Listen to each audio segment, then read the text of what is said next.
শুরু হয়ে গেল ভাওতাবাজি সরকারের ভাওতাবাজি কথা শুরু হয়ে গেল।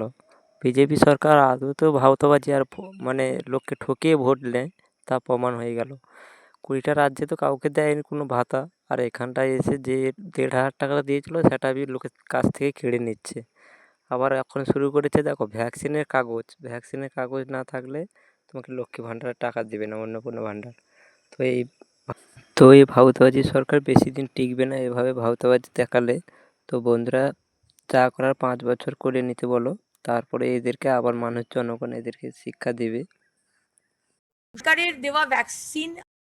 সরকারের দেওয়া ভ্যাকসিন আপনি নেননি, আপনার সন্তানদেরও নেননি, এটা আমাদের জানতে হবে। তার মানে আপনি সরকারের কথা তার মানে আপনার কাছে খুব একটা ইম্পর্টেন্ট নয়। তাহলে আপনি 3,000 টাকা অন্নপূর্ণার ভান্ডারই বা সরকারের থেকে নিচ্ছেন কেন? Who is not giving governments vaccination to their children?